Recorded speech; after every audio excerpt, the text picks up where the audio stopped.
The way you start really matters. If you start right, the likelihood that you end right is also very high. If you have a false start, you will likely be left behind by many others.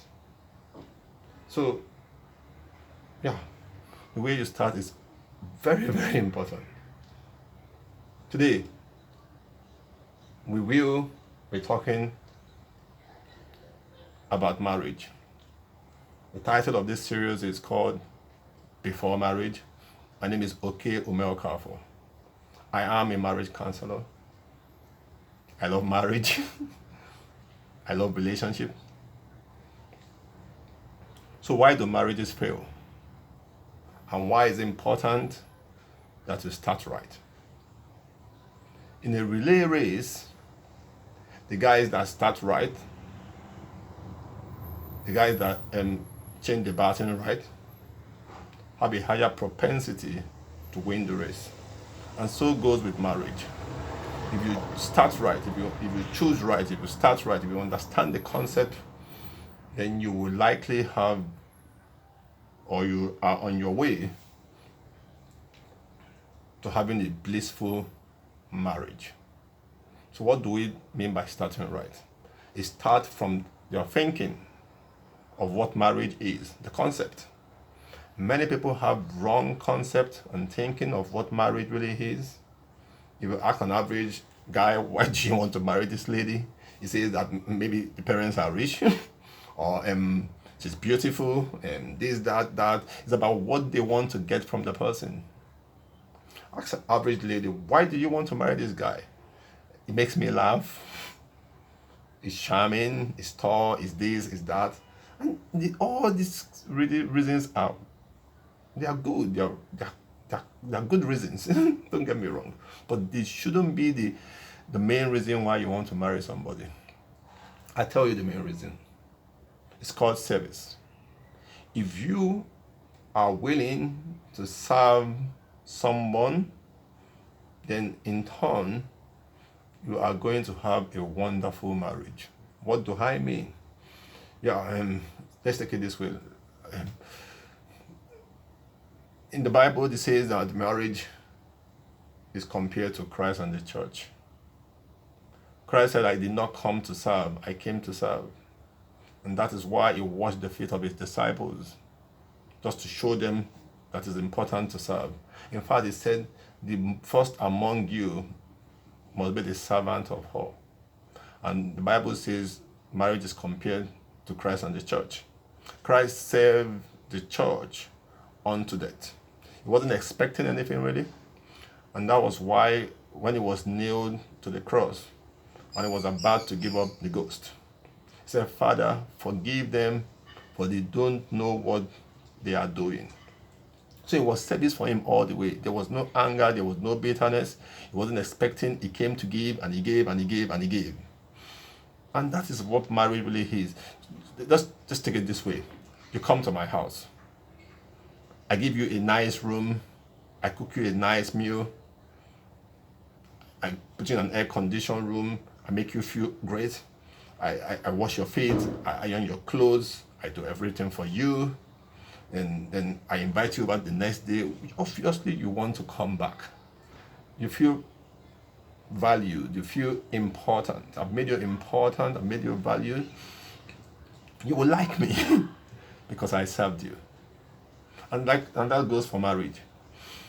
If you choose someone and your motive is to serve them, then you get joy from serving them, then that means you're going to have a wonderful married life. So the essence is find someone that you want to serve.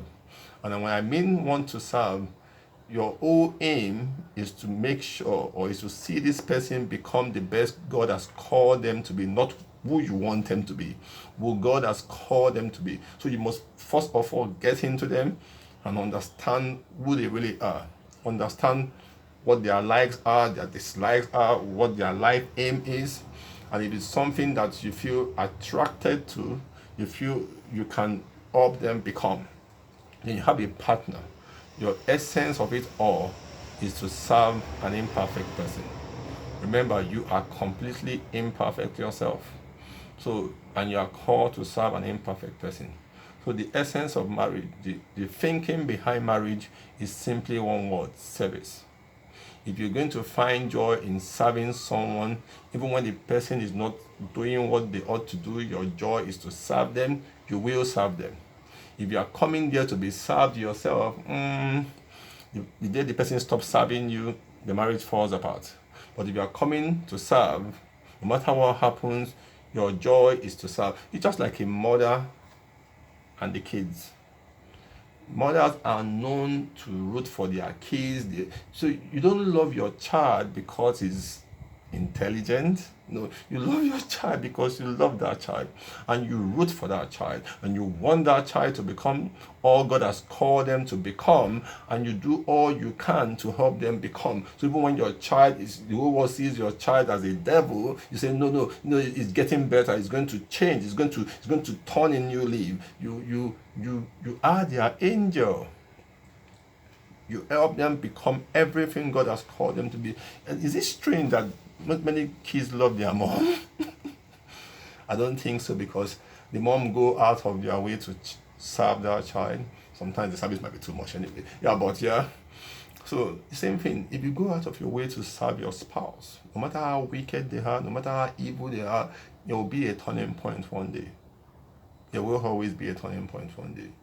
And that's why the Bible says the best way for an unbelieving, if you are married to an unbelieving spouse, to get them to become a believer is not to preach the gospel to them, it's to serve them. Serve them, serve. I serve my wife. My wife told me, sweetheart, I'm angry with you. Did I say I love you? She says this, I said, I love you still. And daddy, sweetheart, can you help me do the dishes? Yeah, I'll do the dishes, I'll mop the floor. Service. Simple. Yeah. She will love you. He will love you. If all things are equal, that is. So today ends our series on, this is our first lesson, or first talk on marriage. We call it before marriage.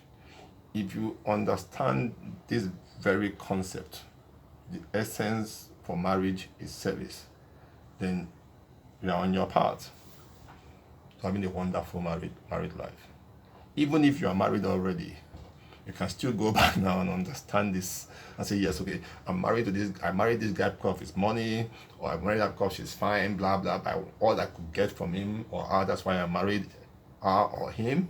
But now I understand that it's wrong, so I want to start serving this individual.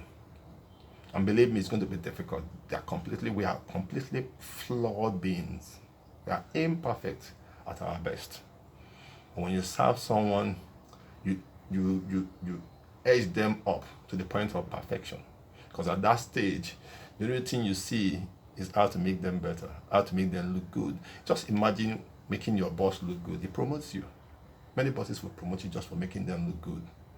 They don't promote you for arguing with them. They don't promote you for making them look bad. Bosses promote you for making them look good. The same thing with your spouse. Make them look good, let it become a habit, and they will promote you. See you next week. Thanks.